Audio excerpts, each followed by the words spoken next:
We've watched some of the most beautiful cities like San Francisco in our country crumble thanks to radical progressives. They're out there with their nutty policies, but you get what you elect. Robberies are up almost 15%, homicides up 10%, car theft up 5%. Conservative author Shelby Steele and his son Eli experienced the harsh realities of some soft-on-crime policies when they had $30,000 worth of camera equipment stolen from their car. Even Elon Musk responded to that tweet, saying many Twitter employees feel unsafe coming to work in downtown San Francisco and have had their cars and windows smashed. Hoover Institution senior fellow Shelby Steele and his filmmaker son Eli join us now. Shelby, it's not surprising that this happened, but the fact that you had to resort to not the police to help you out.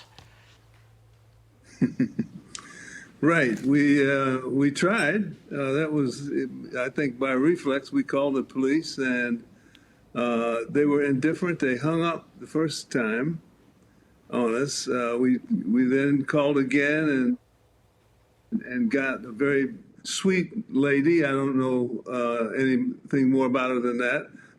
But she asked us certain questions, and then we got hung up on again. Finally, one of the neighbors in the neighborhood who lived in the same block as the robbery came out, and these people are so used to this sort of behavior in their neighborhood that they have a whole ritualized pattern of responding, and they shared that with us. And we finally got to the police station where they then told us that it was just very unlikely we were going to ever get anything out of this, that we would ever be able to retrieve any of our camera equipment or anything. And while I might add, while we were in the police station filling out these forms, at least 4 other people who had their cars violated came in and like us were filling out police reports. It's unbelievable. It just we began to have that feeling that it was like a rainstorm. It just didn't stop, and there was no sense that anybody was going to do anything about it. It was the feeling of aloneness. Of you just hit a blank wall, and too bad. But all the while, Eli, California Governor Gavin Newsom doesn't think crime is the reason people are leaving San Francisco. Take a listen to this. I think they're struggling to recover from the pandemic. They're struggling to come back. They're struggling with the macroeconomic shifts, particularly as it relates to telework, as it relates to what's the future of a downtown. Is it stacking of offices or stacking of people? And they're in the process of rezoning and rebirth and reimagination.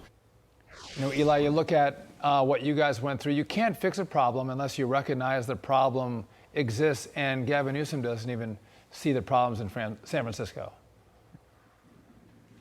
No, he doesn't begin to see the. You can see the problem, believe me. Yeah. But you have the feeling as a citizen, there's absolutely nothing you can do. That the authorities who are responsible for this problem don't have your back, and that's again, it's that sense of indifference the key thing was when we called the police twice and we were disconnected or hung up on. The key thing was if the police had responded to our incident, there were 2 other robberies that took place within 10 minutes of our incident on the same block. So that's why it's so important for the police to be there, and they were not there to prevent those other robberies. We had to actually chase them. And the second robber pulled a gun on our colleague. And so where are the police? If they don't care, then we have to become vigilantes. And that's a big problem because that's not our job. And I almost feel like the mayor of San Francisco is just waiting for somebody to get shot. Somebody should take the matters in their own hand to get shot before she does anything. Unbelievable. Shelby, really quickly, how does this end? Well, that's the question. My little pet theory is that because there's no criminal accountability in San Francisco or all across the nation. It's one of the things we're trying to get to in this subject on white guilt. There is a hesitancy in prosecuting blatant crime all across America that has the effect of inspiring more and more of it. We're lost at this moment. No one knows what to do. No one.